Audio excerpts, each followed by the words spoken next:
I just thought I'd do a nice little update for that earlier video. I only did it because I was very threatened and intimidated by a bunch of people circling me in a chair visiting my mum in a hospital. They basically that come about because I walked into the ward, went into the door, and went, "Someone put a fucking tube in you. Why you weren't here? Your loved ones weren't here." I just said it aloud. I wasn't even really addressing anyone. Then closed the door. The next minute, I'm surrounded by all these people, so it was really hugely intimidating to be in that situation. And then the nurse come in and started trying to provoke the security to be even worse, and going, "Your mum is." This girl gave her medication. I went, right. Shilajit lion's mane and sea moss capsule. I bought it in and she didn't even take it. Okay, point taken. Is this why they're surrounding me? I said, "Help me out, doc." Did I even talk to anybody today? I just walked into this wall. Why are you surrounding me like sharks? Anyway, it's really horrible and intimidating, threatening. There's no place for it in a hospital. But that's what it was in the Macmillan ward, which my mum shouldn't even be in, because basically she might have that disorder of the blood, anemia it causing, but she went in with a broken hip. She should come out with a broken hip ASAP and be an outpatient for that, like the rest of the people coming and going.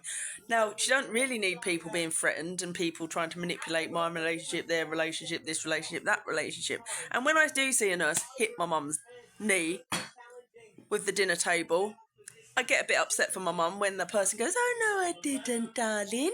Like, what's that? Like, oh god, that's enough to make up that. Yeah, you did. I just filmed with my film glasses. It's like that's what. Take your mask down. We can get you a good look at your face, lady. And then she walked out, and then she was talking to somebody else outside. So they're just like starting little hate campaigns amongst them that is not focused on my mum and her well-being and her care. It's all very unethical, and she's on a ward where people are talking unethically, to my mind. You want to inspire someone with hope, not like dying rights next door, and then they've whisked away and gone like they're part of a set. Like, oh, she's gone now, but people do live. They go home and you can self-discharge at any time, right? Everybody must be constantly aware of that. They should put a big sign on the hospital wall to empower patients to say that you can self-discharge. And so, as I just had a conversation with somebody that come knocking on the door, fundraising for his Crohn's disease, Tony from the next road, and it was like, yeah, before you know it, they've got you in a white room, and you're forgetting who you are. It can go like drastically decline like that. I said, well, my mum doesn't like to be touched that much. She's not a touchy-feely person. She doesn't like massage. She doesn't like these things.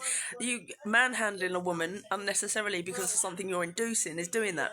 They say, "Oh, we'll put the catheter in it, take your pain away, dear." No, it'll take away a part of your job, and you'll just leave somebody for longer. That's the way I see that, and that's not okay with me.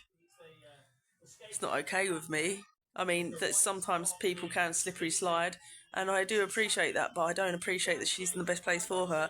And if I was in a position to be somebody of wealth, I would have 24/7 care here, and I'd like it would be somebody else to just hear me and somebody else to care as well as myself, who's I think been doing quite a good job.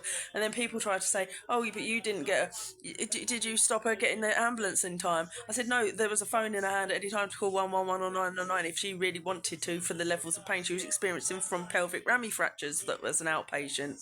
So she was experiencing a high level of pain at home.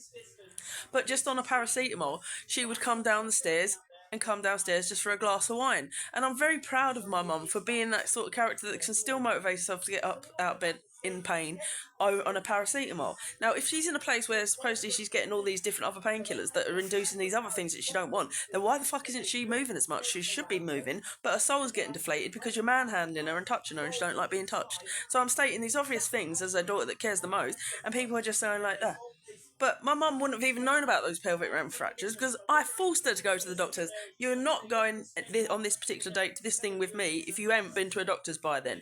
And I forced her to find out what was wrong then. So it's like, but then people are like, "Oh, you're trying to keep her out of hospital." Yeah, I am.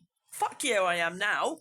It's like she don't want to be touched, and you're inducing something that makes you touch her all the time in the most deflating, demoralising way for the woman. And she went in there with a fractured hip, and I want her out with a fractured hip because she didn't have that problem at home. She didn't have that problem at home. She might have been struggling to get to the toilet with her anemia and the fractures, and now she's got a leg that needs rehabilitating. Sure, I get it, but please, could you just treat her with the thing at hand and get her as an outpatient, because there is no amount of care that I would not like to apply as my own self. And if I had the financial means, I'd be providing 24-hour care as well to go alongside with me, you know. And it's like in a place like that, and I've seen someone hit someone's leg off the thing, I want to put nanny cameras all over the place and hidden surveillance now. I'm not inspired. Do you know, I'm not inspired. And I'm not inspired by people threatening loved ones any opportunity they get and keep provoking you like 2 minutes of the time outside of visiting time and just being totally anally retentive about like looking at that thing and going, don't let her in, don't let her do this. Or it's like ridiculous. Like, what are you trying to provoke or inspire?